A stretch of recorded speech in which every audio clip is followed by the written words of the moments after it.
75 years ago, a British expedition sailed south from New Zealand to the icy Antarctic.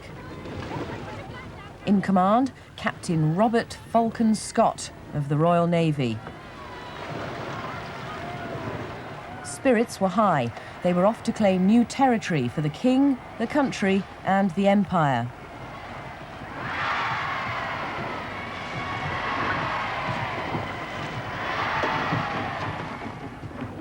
They didn't know that Scott's big rival, Roald Amundsen from Norway, was a month ahead of them.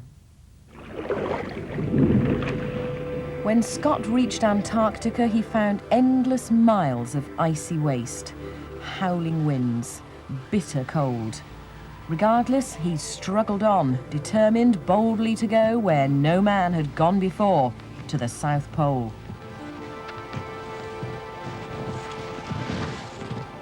But Amundsen got there first.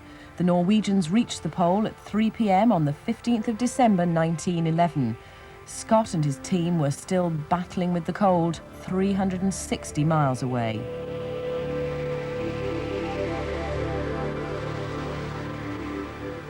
When they finally reached the pole, a month too late, there was nothing to do but turn round and head for home. And that was when they really felt the cold. They suffered the agony of frostbite on their faces and their hands. In the end, they froze to death.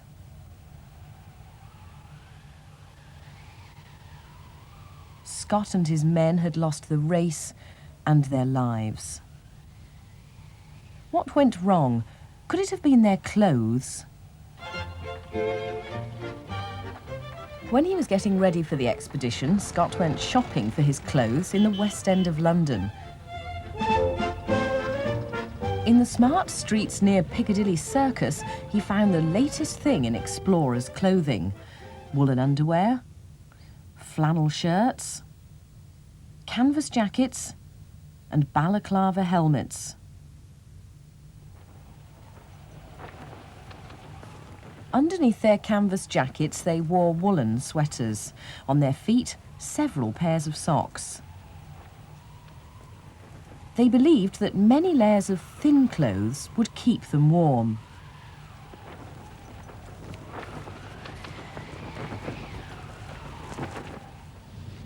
Roald Amundsen dressed quite differently. He wore fur clothes like the Eskimos.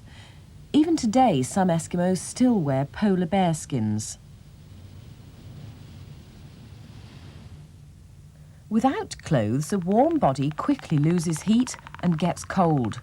The job of your clothes is to stop the heat escaping, in other words, to insulate you from the cold world outside. Watch how quickly the yellow disappears. This is what happens when you take your glove off on a cold day. In this thermocamera film, yellow is warmest, red next, then pink, blue and green.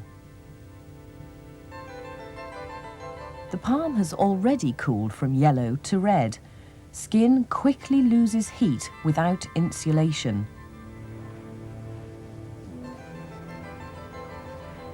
Animals that live in the Arctic don't have naked skin. What do they use for insulation? Do you think Scott could have learned anything about keeping warm from the polar bear? Or from the reindeer?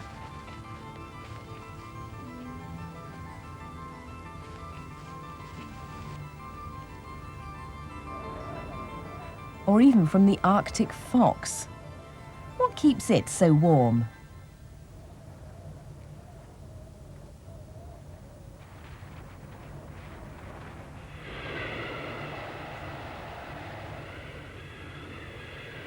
When it's really cold, animals use extra tricks to try and keep themselves warm.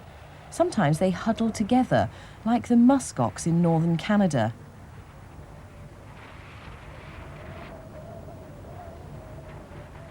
And these sheep in the dales of Yorkshire.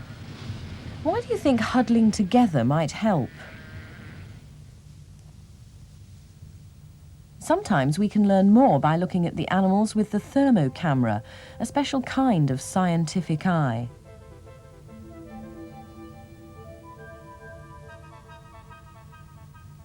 Hamsters are inquisitive, but they also like to keep warm. What can we learn by looking at them with the thermocamera?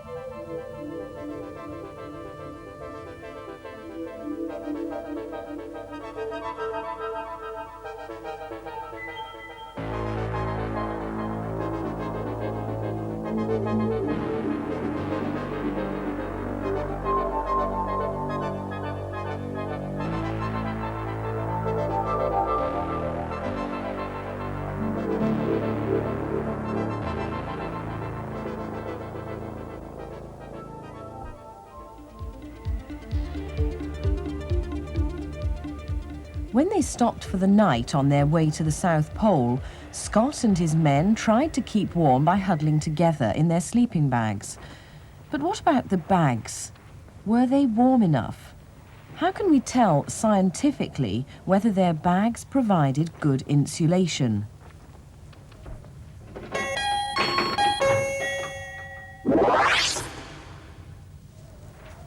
The sleeping bags Scott used were made from reindeer fur.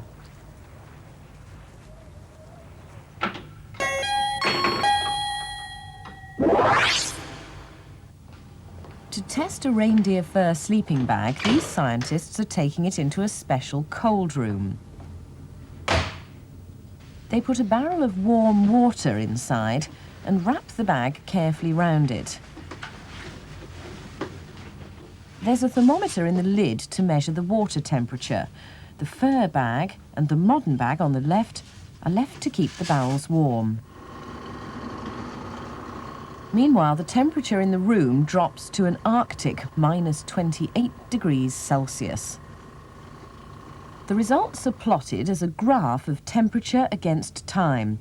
The water cools quicker in the fur bag, as the yellow dots show, which is the warmer sleeping bag. How could you use this method on your clothes?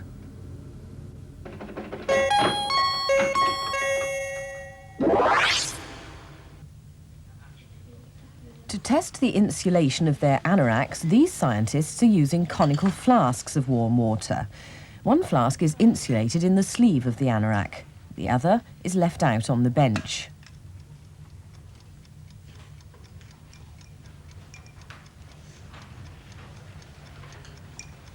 What is 7 at start? They measure the temperature in both flasks every minute.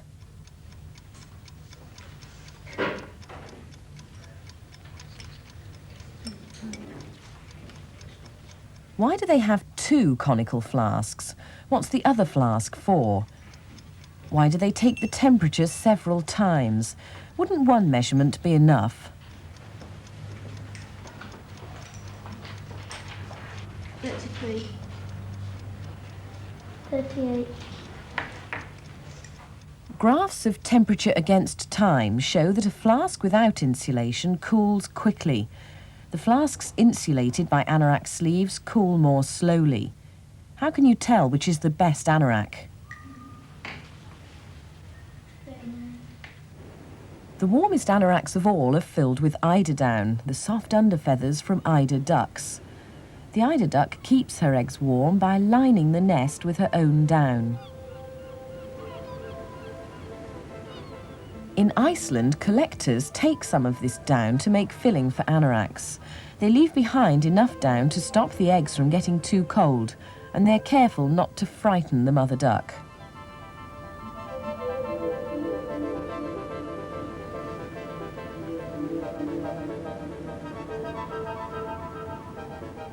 Eiderdown filling is used in the clothes worn by climbers on Everest, the highest mountain in the world.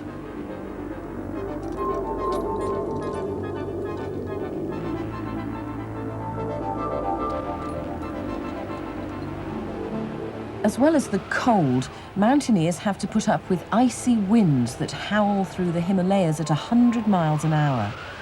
Why do you think it's important that the outer layer of their clothes should be windproof?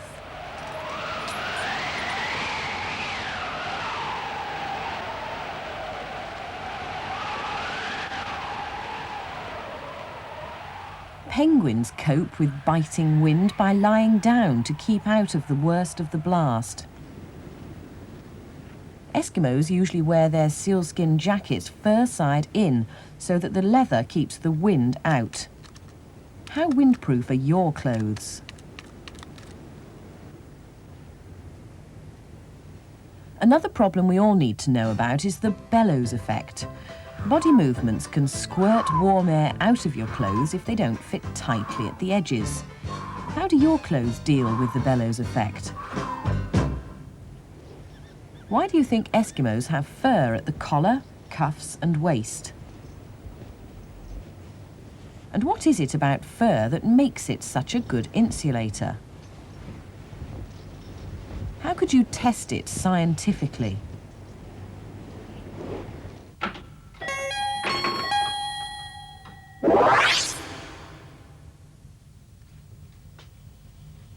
This is an Eskimo coat of reindeer fur. Long, thick hairs with lots of air trapped between them. Air is a good insulator. Air, trapped in the fur, makes it very warm. Scientists measure insulation in togs. This reindeer fur is on a tog meter. There's a warm hot plate underneath, and this probe will measure how much heat comes through.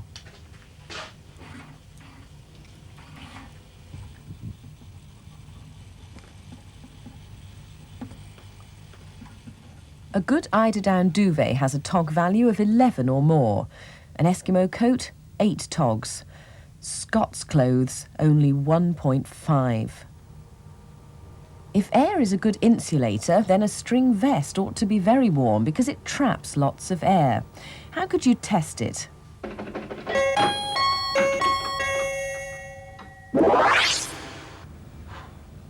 First, vigorous exercise to warm up the skin.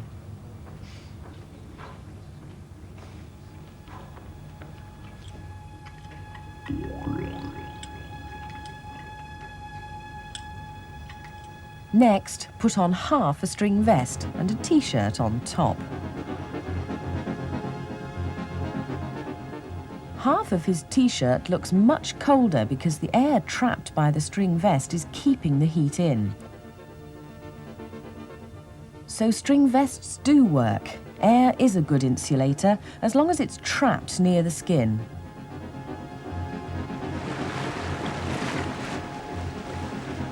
But Arctic animals don't always stay dry. What happens to insulation when things get wet? Why is it that wet clothes don't feel warm?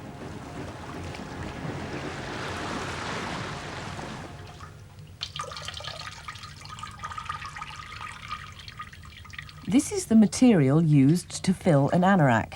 When dry, it has a tog value of 5. But when it gets wet, the tog value drops by half. Why are wet clothes worse insulators than dry ones?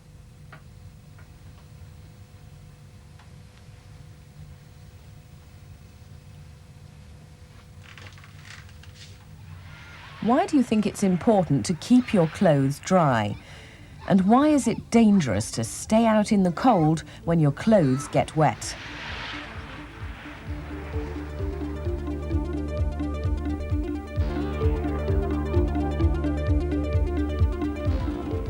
We know that air is a good insulator. How do builders use this idea to keep a house warm?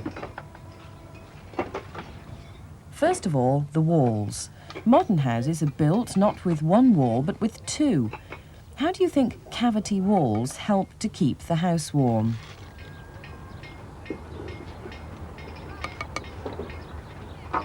Old houses can often be made warmer by filling the gap with special foam called cavity wall insulation.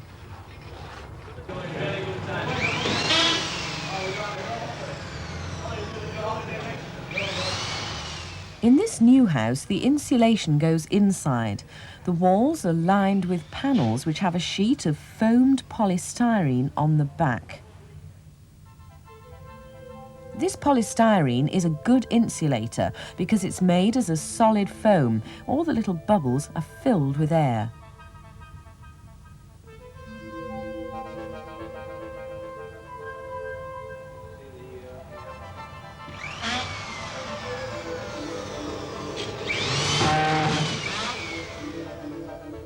You can see how well polystyrene keeps heat in. The tea on the left has warmed up the cup so that the outside of the cup is as hot as the tea. On the right, the tea is hotter. It's yellow on the scale. But even so, the outside of the polystyrene mug stays cooler than the cup. In houses, a quarter of the heat is lost through the roof because hot air rises and takes the heat with it. Look at a house with the thermo camera and the roof looks warmer than the walls, so they insulate the roof to cut down the loss of heat.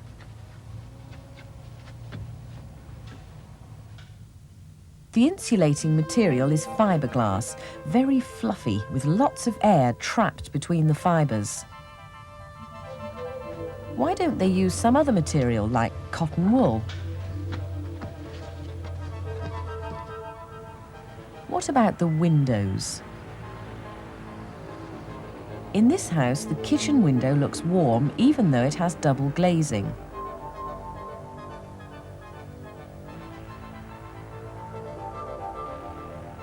What do you think will happen if you open half the window so that the left side is only single glazed and the right is triple? So, was Captain Scott let down by bad insulation? Was Amundsen better off in his fur clothes? What fair test will compare the two with modern mountaineering equipment?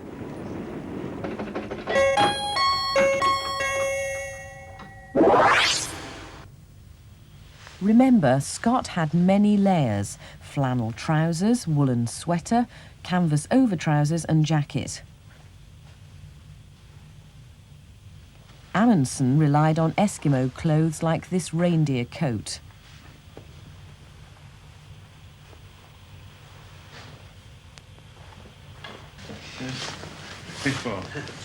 Okay.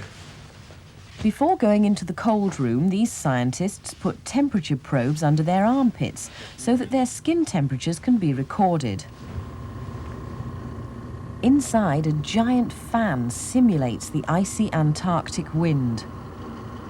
The room is still at -28 degrees Celsius. And their temperatures are beginning to fall.